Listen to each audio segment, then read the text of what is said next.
আন্তর্জাতিক মাতৃভাষা দিবস ঘিরে কোনো নিরাপত্তা ঝুঁকি না থাকলেও প্রস্তুত আইনশৃঙ্খলা রক্ষাকারী বাহিনী। যেমনটি জানাচ্ছিলাম কিছুক্ষণ আগেই, কেন্দ্রীয় শহীদ মিনার ঘিরে মোতায়েন করা হয়েছে 15,000 পুলিশ সদস্য। ঢাকার পাশাপাশি সারা দেশের নিরাপত্তায় কাজ করছে র্যাব।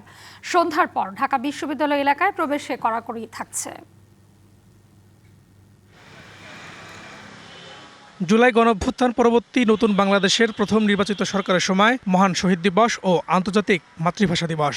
52 ভাষা শহীদদের প্রতি শ্রদ্ধা জানাতে প্রস্তুত কেন্দ্রীয় শহীদ মিনার। রংতুলিতে আঁকা হয়েছে আলপনা, দেয়ালে দেয়ালে ফুটিয়ে তোলা হয়েছে ভাষা সংগ্রামের গান, কবিতা। 21-এর প্রথম প্রহরে কেন্দ্রীয় শহীদ মিনারে শ্রদ্ধা জানাবেন রাষ্ট্রপতি ও প্রধানমন্ত্রী। কোনো শঙ্কা না থাকলেও জোরদার করা হয়েছে নিরাপত্তা ব্যবস্থা। সম্মানিত নগরবাসীর নিকট আমার অনুরোধ, শহীদ মিনারে কেউ কোনো ধরনের ধারালো বস্তু বা দাহ্য পদার্থ বা বিস্ফোরক দ্রব্য নিয়ে আসার চেষ্টা করবেন না। সবাই নির্দিষ্ট রুট অনুসরণ করে শহীদ মিনারে প্রবেশ করবেন। কেন্দ্রীয় শহীদ মিনারের পাশাপাশি সারা দেশেই সতর্ক আইনশৃঙ্খলা রক্ষাকারী বাহিনী।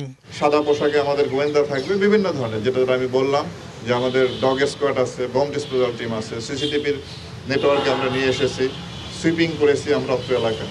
বিশ্বের নানা প্রান্ত থেকে রেমিটেন্স লেনদেনে নগদ নিয়ে এলো হার না মানা হার অফার। সর্বনিম্ন 10,000 টাকার রেমিটেন্স নগদে পাঠালে স্বর্ণের হার জেতার সুযোগ। তো আমরা আশাবাদী যে সুষ্ঠুভাবে সম্পন্ন করতে পারবো। শহীদ বেদিতে শ্রদ্ধা নিবেদন করা হবে প্রত্যেকটা জায়গায়, সারা দেশে সব জায়গায় আমাদের নিরাপত্তা ব্যবস্থা থাকবে। 21শে ফেব্রুয়ারি ঘিরে ঢেলে সাজানো হয়েছে ট্রাফিক ব্যবস্থাপনাও। বকশীবাজার থেকে জগন্নাথ হল সড়ক, চানখারপুল থেকে রোমানা চত্বর ক্রসিং সড়ক, টিএসসি থেকে শিববাড়ি ও উপাচার্য ভবন থেকে ভাস্কর্য ক্রসিং সড়কে যান চলাচল বন্ধ থাকবে। তবে পলাশীর মোড় থেকে শহীদ মিনার হয়ে দোল চত্বর, হাইকোর্ট মোড়, টিএসসির মোড় ও শহীদুল্লাহ হল মোড়ে হেঁটে চলাচল করা যাবে। 7টি জায়গায় আমরা ট্রাফিক ডাইভারশন দিব।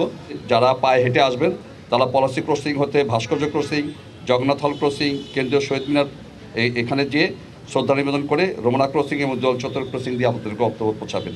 রাষ্ট্রপতি, প্রধানমন্ত্রী, রাষ্ট্রীয় গুরুত্বপূর্ণ ব্যক্তি, বিদেশি কূটনীতিকদের শ্রদ্ধা নিবেদনের পর রাত 12:40 দিকে উন্মুক্ত করে দেওয়া হবে কেন্দ্রীয় শহীদ মিনার। Farhaduzzaman, DBC news, Dhaka.